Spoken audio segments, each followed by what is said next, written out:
Halo,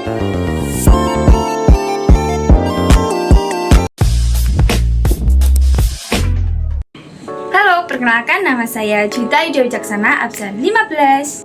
Halo semuanya, perkenalkan saya Novitra Lestari, absen 25. Saya Amanda Armalia Putri, absen 5. Dan saya Ada Istiqomah, absen 2.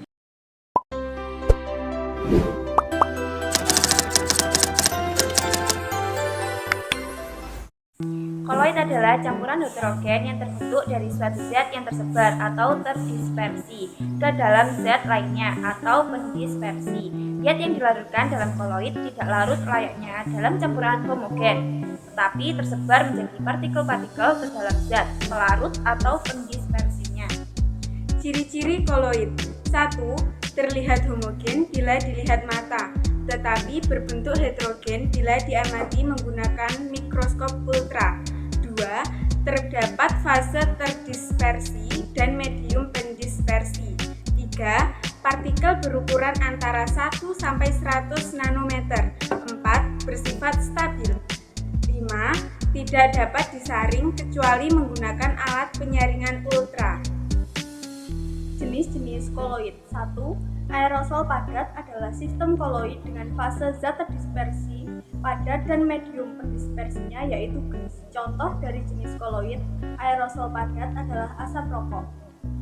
2. Aerosol cair adalah sistem koloid dengan fase zat terdispersi cair dan fase zat pendispersinya adalah gas.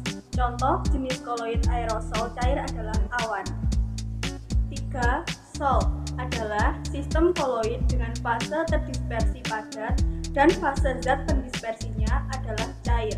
Contoh jenis koloid sol adalah cat. 4. Sol padat adalah sistem koloid dengan fase zat terdispersi dan zat pendispersi sama-sama padat. Contoh jenis koloid sol padat adalah tanah. 5.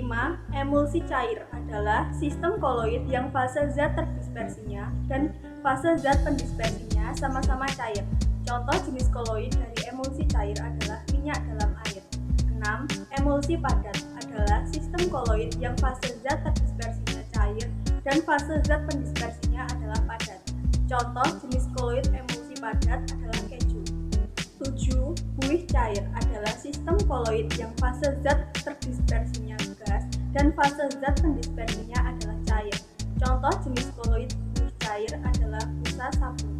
8. Buih padat adalah sistem koloid yang fase zat terdispersinya adalah gas dan fase zat pendispersinya adalah padat. Contoh jenis koloid busa padat adalah batu apung. Sifat-sifat koloid. 1. Efek Tyndall adalah peristiwa pengamburan cahaya oleh partikel-partikel koloid. Contohnya terjadi pelangi. 2. Gerakan Brown adalah gerakan acak atau zigzag partikel koloid karena tumbukan antar partikel koloid terdispersi dan medium pendispersi dan menyebabkan sistem koloid stabil atau tidak mengendap. Contohnya debu di udara. 3. Adsorpsi adalah peristiwa penyerapan partikel atau ion atau molekul pada permukaan koloid dan menyebabkan partikel koloid bermuatan. Contohnya penjernihan air dan dengan tawas. 4. Elektroforesis adalah bergeraknya partikel-partikel koloid yang bermuatan karena pengaruh medan listrik. Contohnya identifikasi DNA. 5. Koagulasi adalah penggumpalan partikel-partikel koloid karena adanya pemanasan, penambahan elektrolit, atau penambahan koloid yang muatannya berlawanan. Contohnya koagulasi pemanasan putih telur. 6. Dialisis adalah pemurnian koloid dari partikel-partikel ion molekul pengotor yang dapat mengganggu kestabilan koloid. Contohnya dialisis proses cuci darah. 7. Koloid pelindung adalah koloid yang dapat melindungi koloid lainnya dari proses koagulasi. Contohnya penambahan kreatin pada es krim. Pembuatan koloid dengan cara kondensasi. 1. Dekomposisi rangkap merupakan reaksi penguraian suatu zat menjadi zat yang lebih sederhana. 2. Reaksi hidrolisis merupakan reaksi suatu senyawa dengan molekul air untuk menghasilkan sol logam. 3. Reaksi redoks merupakan yang ditandai dengan adanya perubahan bilangan oksidasi. Pembuatan koloid dengan cara dispersi. 1. Cara mekanik merupakan penghalusan partikel-partikel kasar zat padat dengan proses pengerusan untuk dapat membentuk partikel-partikel ukuran koloid. 2. Cara peptisasi, yaitu pembuatan koloid dari butir-butir kasar atau endapan dengan bantuan suatu zat pemeptisasi atau pemecah.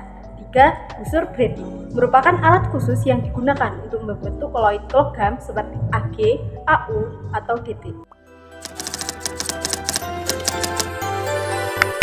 Koloid dapat dibuat dengan alat dan bahan yaitu wadah, botol gas, air, dan deterjen. Langkah-langkah membuat koloid buih. Pertama, tuang deterjen ke dalam wadah. Kedua, beri air secukupnya. Ketiga, aduk deterjen dan air.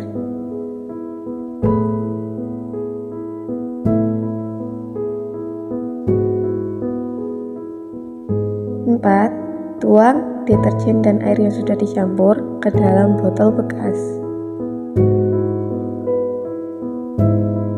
5. Kocok deterjen dan air dalam botol sampai berbusa.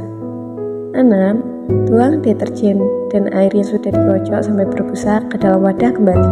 Dan koloid buih sudah kita dapat. Buih merupakan jenis koloid di mana fase terdispersinya berupa gas, sementara medium pendispersinya berupa zat cair. Busa cair juga disebut buih. Buih dapat dibuat dengan mengalirkan gas ke dalam zat cair yang mengandung zat pembuih. Contoh busa cair yaitu buih sabun. Zat pembuih berfungsi untuk menstabilkan buih yang terbentuk. Contohnya deterjen dan sabun.